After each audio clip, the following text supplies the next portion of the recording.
Namaste, everyone, and welcome to Anchor the Light. Here we are, always with the spiritual lessons we can use every day. And today, it's quite simple. Lao Tzu said, an over-sharpened sword cannot last long. And this is for a lot of you who are overachievers. And oftentimes we work hard, we want to achieve, and you keep pushing and pushing and pushing. And in the end, you go, wait, how come I didn't get the result I want? Or I got the result I want, but something else fell off.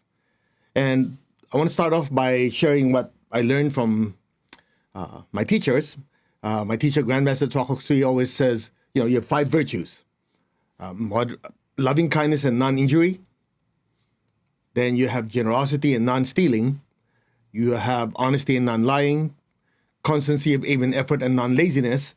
And last one is moderation and non-excessiveness. So we're going to focus on the last virtue, which is moderation and non-excessiveness. Oftentimes we work hard, we push. Even though we reach a certain success, we kept pushing. And something else falls off. So this moderation can be looked at in many, many aspects of our lives. So let's start off by work-life balance. And some of you go, oh, I've heard that one before. Well, let's talk about it. Because a lot of times we work so hard to achieve what we want, and when you get there, you're not fulfilled. So I remember Tony Robbins used to tell us, a lot of you have not attended his seminars yet, I highly, highly recommend it. You have the science of achievement, and you have the art of fulfillment. Translation, you reach your goal financially. You reach your goal with your career. And then you notice you're by yourself. Or you work so hard to achieve what you want. You sacrifice time with family, time with taking care of your health. Hey, you reach your goal, and your relationship breaks down, or your physical body breaks down. So there has to be a balance of both these things. And it's interesting, some people, they just say, well, I have to get to my objective, which, hey, I'm with you. I'm not the kind of person who uses moderation as an excuse to be a failure. Like you push. And I noticed that, for example, my relatives would say, hey, you already reached a certain level of success. How come you're still working so hard? I go, am I? And of course, I did notice that sometimes, or many times, there's been sacrifices with health, with relationships, with everything else, because I want to reach that goal. And my teacher will always tell me, balance. So that's when it comes to career and work. Now, another way to look at this is your personal development. Sometimes we focus so much on one particular aspect. Okay, I want to be very, very healthy, so I exercise. And you see some people, they overdo it to the extent that what happens, it becomes an obsession. They're physically healthy. They're always at the gym. They're always working out. But they forget you are a multidimensional being. You have the physical body that you take care of, but you also function in the emotional world and the mental world. Again, this balance is not just work and home balance. It also, you have to break it down in the individual parts. So personal development. You focus so much on the physical body, you over-exercise to the extent that what happens? The body gets sick. Make sense? So there's always this balance that all of us are trying to achieve. And then when it comes to relationship, sometimes you want to overcorrect your partner. You want to overcorrect someone you work with. You keep saying, you have to improve this, you have to improve that. You push so much, you don't give them a chance to actually develop because you're constantly pushing. Sounds familiar? I remember my teacher used to say, you have to have your friends and loved ones grow at their own pace. You do what you can to help them spiritualize. You teach them meditation. You get them the spiritual path. But people don't change overnight. So this moderation also involves giving people the opportunity to grow at their own pace. Now, it's like children. It's just like saying, hey, don't fall. If they're trying to learn to walk, they're going to fall. All of us make mistakes. And sometimes the best way to actually help someone learn is to give them the opportunity to mess up a little bit. Just kind of give some guardrails. It's not by constantly hitting them in the head. Some of us grew up with families or parents that are constantly, every little mistake, they correct you. You achieve something, they don't recognize it. Sounds familiar? Because it's like, okay, you got an A, that's not good enough. It has to be A plus. And actually, I got in trouble with that one time. I got home. I remember our second daughter, and this was elementary school. I think it was third or fourth grade. I don't remember it already. And she got her report card. And here in the U.S., it goes by A, B, C, and then D, and then F is you fail. She came on. She was so proud of herself. Mom, Dad, I got my report card. A plus, A plus, A plus, A plus, something like that, right? So my wife was going, hey, good job. I was just kidding. Asian families were a little neurotic sometimes. Like, if you're not everything A plus, there's a problem. So I go, hey, what's this A stuff? Oh, she got upset. I go, and my wife got so pissed. She go, what's wrong with you? It's an A. Everything is A plus. I go, I know, it's a joke, but it didn't go well. But if you come from an Asian family that that are very, very disciplined, what happened? Not good enough. And of course, that has its good points. That way, there's no chance for us to be lazy. But at the same time, I've also seen families where it broke down the child emotionally. So there you go. Achievement at the same time has to be balanced with having a good emotional well-being. Now, let's see, what else? Let's just make sure I covered most of it. Now, the important part here, when it comes to moderation, something like this, since a lot of our topics have to do with spirituality, I'm going to focus a little bit on that. When it comes to moderation and spirituality, it has to do with balancing spiritual and material wealth. You go, what are you talking about? Material wealth is obvious. Finances, money, assets, investments. What is spiritual wealth? Spiritual wealth can be looked at in two ways. One, the development of the soul. And that is manifested by how much inner peace we have, how we treat other people, how we handle crisis. The other part of spiritual wealth is what you call the amount of good karma a soul has. And actually, the good karma is something that most people think, oh, it's one of those, spiritual things, Hindu things, karma. But all of you know, these are like spiritual credits. So some people, they focus so much on spirituality. Some people focus a lot more on the material things.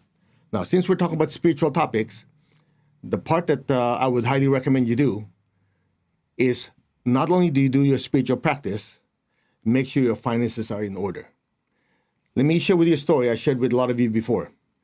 When I first came to the United States, I would write letters with my teacher. There's no email. There's no phone calls were too expensive. This was 1988. Okay, some of you, your bodies were not born yet. And I remember every time I write letters with him, I would ask him a question on spirituality, on meditation, healing. He would answer it. It takes 2-3 weeks to get there. Takes a month to get back. Whatever. It takes so long from here to the Philippines and back. And so by the time I read the letter, oh, great, I learned something. And then before he signs off, love and blessings, Master Chua Sui, he would always have this sentence. How are your finances? And, so it once or twice I'll answer, Master, it's good. After all, I noticed every letter, almost every letter. I kept all these letters. To this day, I still have them. And so about a year or so later, I went back to the Philippines to visit teacher and family. I was talking to the teacher and so on and so on. And finally, I asked him, Master, I just have a question. I'm there in the U.S. to do your spiritual work, to spread pranic healing, spread spiritual teachings. You always have this line, how are your finances? Why does it matter? I'm there to do work. You should be asking me about how many students I've produced, how many souls I've transformed, and so on and so on. You know what he said? He just looked at me and he says one phrase. He goes, very difficult to serve on empty stomach. And he walks away. I'm going, that's it. That's all he said. Very difficult to serve on empty stomach. It's like him walking away and just saying that. I'm going, he made a good point. Because a lot of us grew up with spiritual teachings with a martyr syndrome. It's okay, take care of other people. What I do is not important. How much I have, it's not important. In fact, materialism could actually pull me away from spirituality. But he goes, difficult to serve an empty stomach. And I thought about it. At that time when my finances were not doing well, it was difficult to meditate. Because when you're meditating, you try to have inner peace, stillness. It's kind of hard to do that when you're worrying about who's going to pay your bills for that month. Or if you have family, who's going to feed them? So number one, it becomes a challenge doing your spiritual work. Number two, a lot of us, when you get in the spiritual path, the reason we got there is because there's people we want to help. Not just ourselves, but we know people who are having difficulty. You want to be of service to them. And as you do your meditation, spiritual practice, your heart center gets activated. So your urge to be of service to others goes up. And some of you might have noticed that as you get in the spiritual path, it's more difficult for you to watch someone suffer without doing anything. That's because as the heart gets more activated, the crown gets more activated. When the heart and crown are activated, your human love and spiritual love are highly heightened. And so you want to help someone, and when you say help, it's not always like, okay, giving them advice. Sometimes they need help with their finances, need with paying for their bills or something that is material. And what happens? You start going, well, but you got to pay your bills too, and you're barely making it. You want to help them, but there you go. So when your finances are not in order, your ability to serve others is also limited. And the third part, which I remember my teacher used to say, money helps you achieve your spiritual destiny. And I'm going, what? It's like two ends of the spectrum. Oftentimes you talk to certain spiritual teachers, they go, oh, materialism will drag you down, will so on and so on. But my teacher looks at it the other way. He goes, look, spirituality and materialism are two sides of the same coin. You have a good heart, you have good intentions, you want to serve others, you want to open up a spiritual center, you want to go out and help people who are really in need on a wider scale, you need the material part as a foundation. It ain't free. So when it comes to moderation also means your spirituality and your material life have to be balanced. You see, unfortunately, the stories we hear are always, money tempted that person, he or she became corrupt. That's because it was not balanced. The lower energy centers become bigger than the upper ones. Your heart, your throat, ajna, forehead, crown, these are your connected towards your spiritual aspect. Your solar plexus, your navel, your sex center, your basic, that's connected to the material aspect, your earthly life. So when the lower energy centers become much, much bigger than the top, that rules our lives. When the upper centers become huge and the lower centers are very small, you're very loving, you're very spiritual, and broke. Make sense? So it's not one or the other, it's actually balancing the two. So sharpening your sword, doing more of one, not the other, does not give you the effect. You focus too much on your finances, you don't have inner peace, right? Minimal spiritual connection, chaos in a person's emotions. And then when it's too much on the spiritual side, the upper centers are huge, the lower centers are small. Yeah, you have inner peace, you're full of love, but you also notice that there's so many things you want as the soul to do to generate good karma, to be of service, whatever. And what is the limiting factor? Resources. So that's why you need both. The lesson is very simple. That's why when I read this proverb by the ancient Chinese sage Lao Tzu, I go, this has many applications. And for all of you who are here because you're on the spiritual path, oh, by the way, I got news for you. Even if you think you're not on the spiritual path, you are, whether you like it or not. Yeah, wait, but I'm an atheist. It doesn't matter. An atheist simply means you don't have a belief in a higher power, or you don't believe in an organized religion, but you are also, whether you like it or not, you are a spiritual being using a physical form to move around in the material world. So you can literally be an atheist and still be a spiritual. That's good news, isn't it? Because some of us grew up where religion was shoved down our throats, and what happened? You rebelled. You swung the other side. So, spiritual world, material world, two sides of the same coin. Balancing both is the key to success and happiness. Otherwise, I've met people, sad to say, they've achieved a lot, they've achieved their millions, or a few people, their billions, okay, with a B. And I always tell people, you casually throw out the word billion, you don't realize a billion is 1,000 millions. I met one guy, he flew me up to Northern California to do healing on him. And, paid for everything, paid me a decent amount of money, which you call a lot. And so when I have him fill out the healing form, I was expecting to tell me about some severe ailment like cancer, leukemia, whatever. It was blank except for one line. Emotional lassitude. Emotional lassitude. I'm going, excuse me, what is this?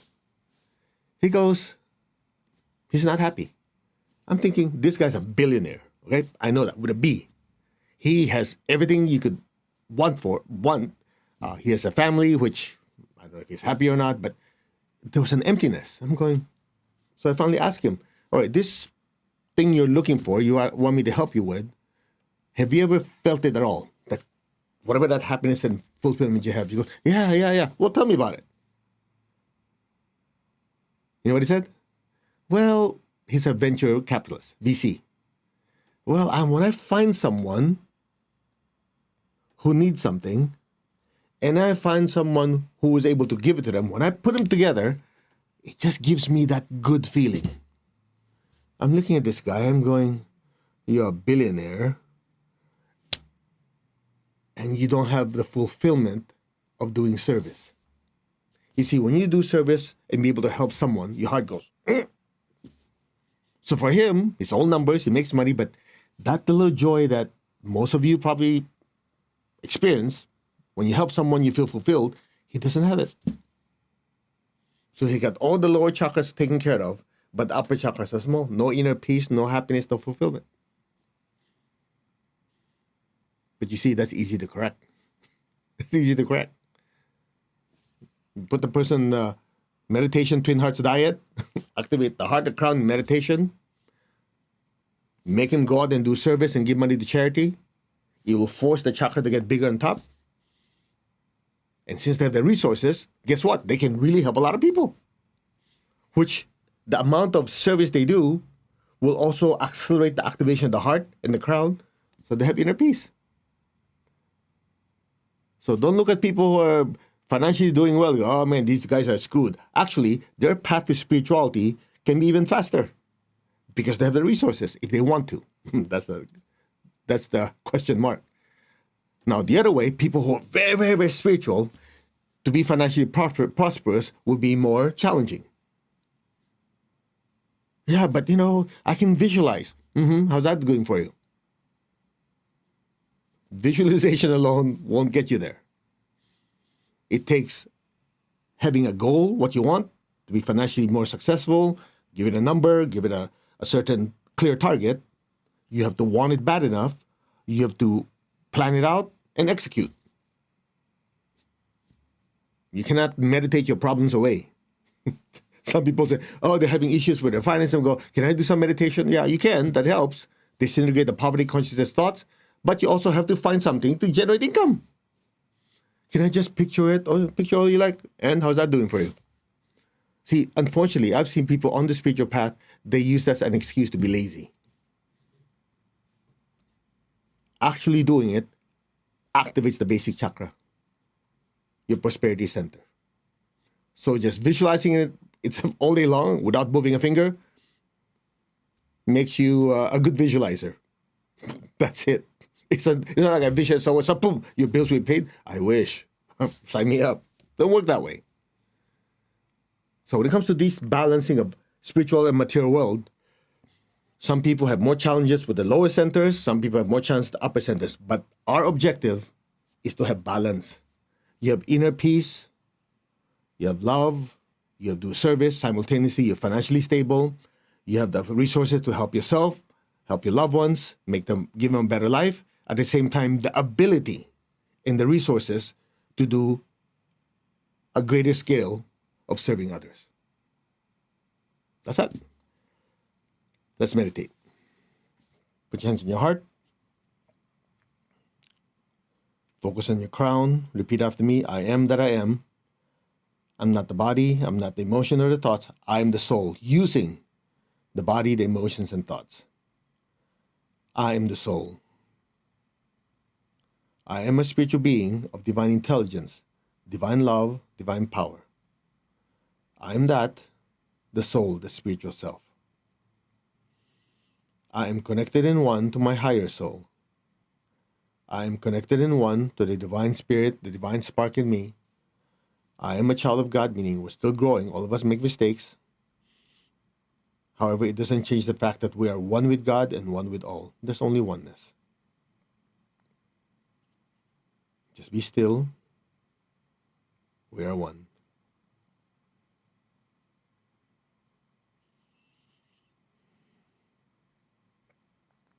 Now, open your hands in blessing. We will do the meditation Twin Hearts as taught to us by my teacher, Grandmaster Chua Kok Sui. Just be aware of your heart. Your heart is glowing with beautiful pink light. Let that beautiful pink light from your heart flow down through your hands and fill up the entire earth. Imagine the earth in front of you the size of a little ball. Just imagine beautiful pink light from your heart flowing through your hands like spotlights, filling up the earth. The earth is filled with intense, beautiful pink light.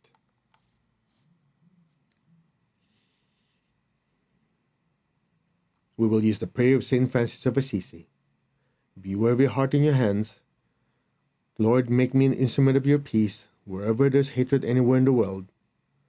Within me, outside of me, let me sow and bring unconditional love.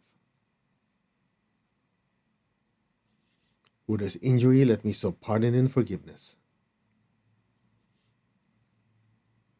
First, let's think of people we have hurt in any way.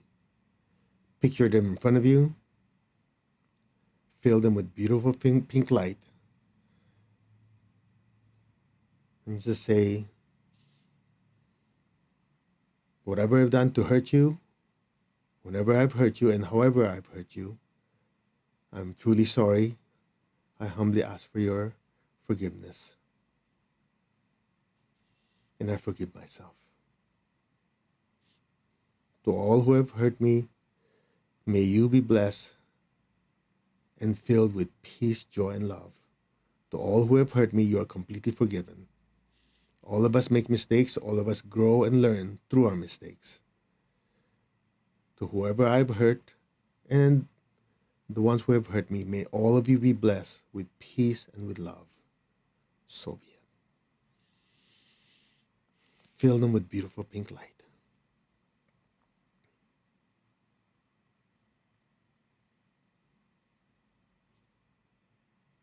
Where there's doubt, let me sow faith. Where there's despair, let me sow hope. Let's just think of people who are going through difficult times, challenging times with their health, with their relationships, even their finances. Visualize their lives getting better and better. Fill them with beautiful pink light. May they be blessed with a new hope and faith in a better life. So be it. So be it.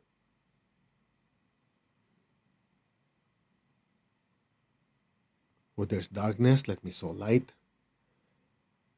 Where there's sadness, let me sow joy. Just be aware of your heart in your hands. Fill the earth with peace, with love, with a spirit of forgiveness, with hope and with faith, with light and lots of joy. So be it. Just be still and let the beautiful pink energy flow through your hands and fill up the entire earth.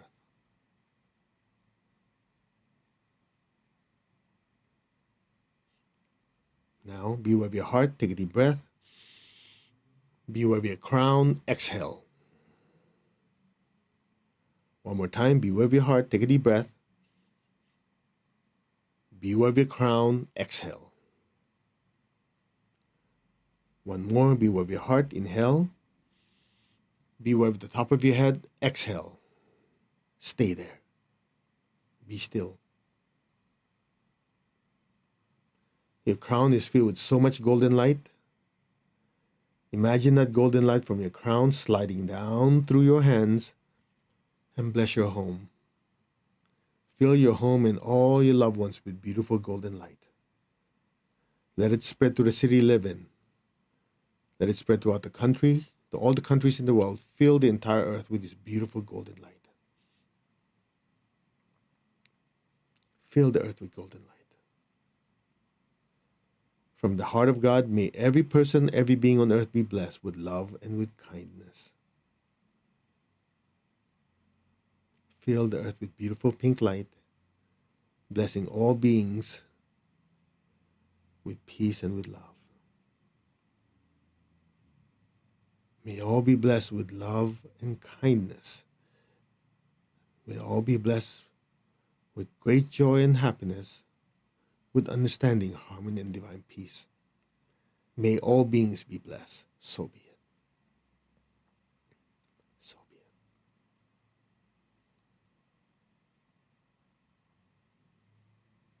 it. Now, be aware of your heart and your crown simultaneously. Take a deep breath. Exhale. Imagine golden light even brighter than before pouring out of our hands and filling up the entire earth. Fill the earth inside and out with this beautiful golden light. Just repeat with me. Our hearts are one, our souls are one, our spirits are one. There's only oneness.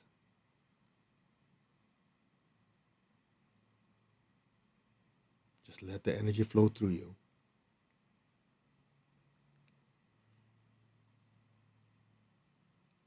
From the heart of God, may every person, every being on earth be blessed with loving kindness. May all be blessed with great joy and happiness, with understanding, harmony, and divine peace. Blessings be to all. So be it. So be it. Now, be aware of your heart and your crown. Take a deep breath. Exhale, and as you exhale, imagine golden light even brighter than before pouring out of our hands. Again, bless your home, bless your family and friends, your relatives, the people you work with. Fill them with this intense golden light. Let it spread throughout the city, the country. Let it spread to all the countries in the world. Fill the earth with intense, intense golden light. Fill the earth with golden light. You might feel a tingling with your hands, even a pressure in your head or your body. That's just the golden light flowing through us. Let it flow. Repeat after me. Our hearts are one, our souls are one, our spirits are one. There's only oneness. From the center of the heart of God, through my spirit, through my soul, through my entire being, may every person, every being on earth be blessed with loving kindness. May all beings in every dimension and every direction be blessed with love and with kindness. May all be blessed with inner peace and inner healing. May all be healed of any pain, sorrow, or suffering. So be it. So be it. Just be still. Blessings be to all. So be it.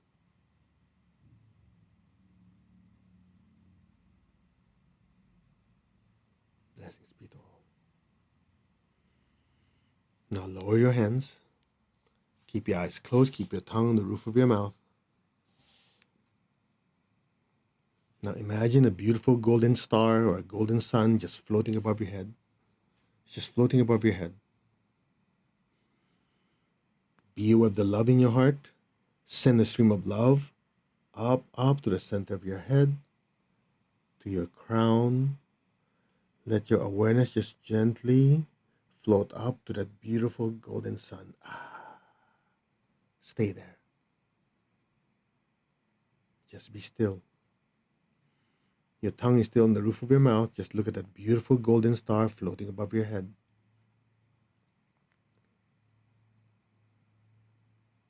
Again, from your heart, send another stream of love.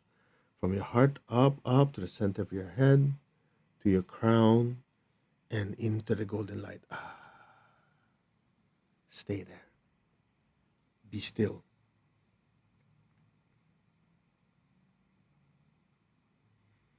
Just look at the golden light and listen. Amen.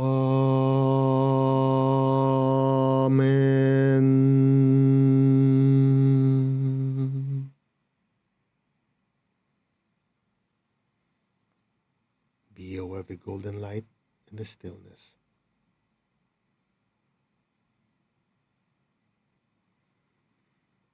Amen.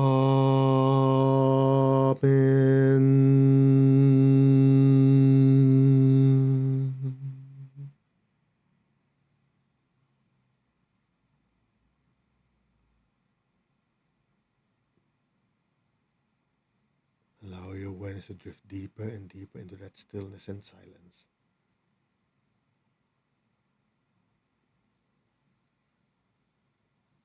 Amen.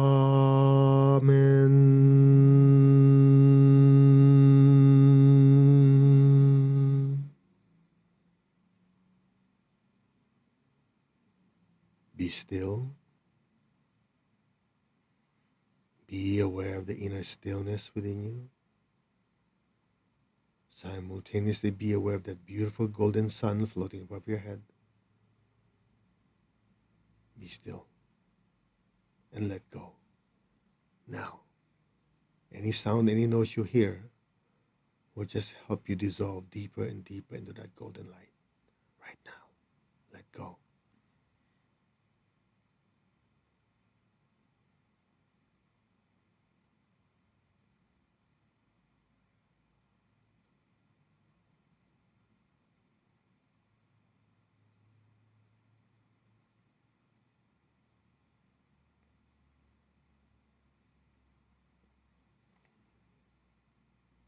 Let go.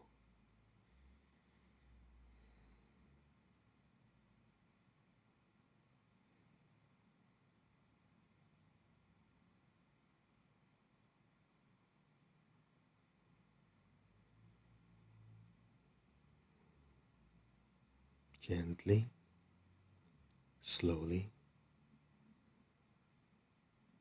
gently and slowly move your fingers, move your toes.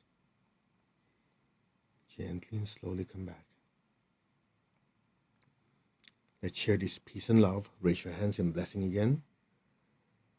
Picture all the people you love in front of you, as well as picture the entire earth.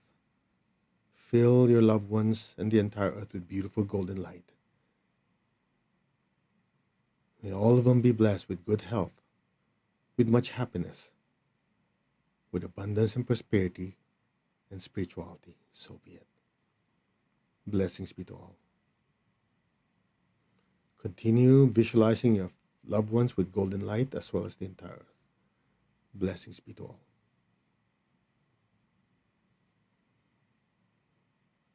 Now beware of your feet, the base of your spine. Project golden light down into the earth. Let our beloved Mother Earth be blessed with divine light, love, and power. Let our beloved Mother Earth be healed, regenerated, and revitalized. Blessings to Mother Earth. So be it. Just put your attention way below your feet, 5-10 feet below. Just put your attention there. Keep filling the earth with golden light. May all be blessed. So be it. So be it.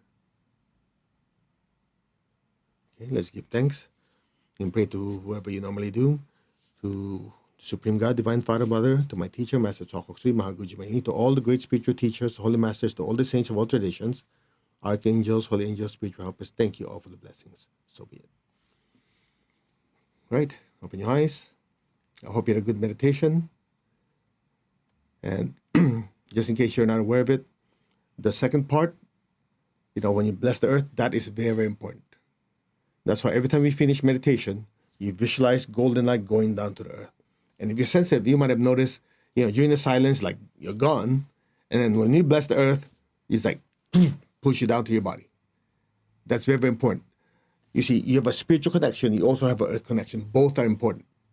Whichever connection is bigger, that's the one that affects your life the most. So if your spiritual connection, like a pipeline, is huge on top, you're very spiritual, very loving, have intuition, but the lower cord is small, there's financial issues. Now, the opposite is also true. If the bottom cord, you have an energy cord going down to earth, if it's huge, but the top is very small, you're good at handling money, you're very productive, but have difficulty connecting to people. Maybe you have challenges having inner peace. And so what do people do? If they have finances are good, but they want inner peace, they don't know any spiritual path. So what happens? They shoot, they smoke, they drink, they do anything to get that high, which usually causes more damage. Some of you know what I'm talking about. So there's no shortcut to having inner peace. It might take longer, but it's a safe way to do it, which is doing your spiritual practice. All right. Thank you very much for joining me. We will see you Friday. I apologize. This morning I wasn't able to do it because I had to take care of some stuff. But I do my best Monday, Wednesday, Friday, 10 a.m., 6 p.m. to do Anchored Light. However, the following week, we're going to be in Hawaii for an Arhatic Yoga retreat, so most likely I won't be able to do it. But we'll make sure to have videos for you to watch and practice, and all the videos we do, well, most of them, we leave it online, so you have at least 1,500 different videos with lessons and meditation. Okay, thank you very much for joining me. Please share this with as many people as possible. And the more people who do their meditation and spiritual practice, the more we can anchor this spiritual light to the earth. And that is what will cause a rapid and safe spiritual evolution of the planet. So, namaste, everyone. You all take care. And let's see if I get this and do this right. Okay. Too many buttons to push. Okay. Namaste. Take care. God bless.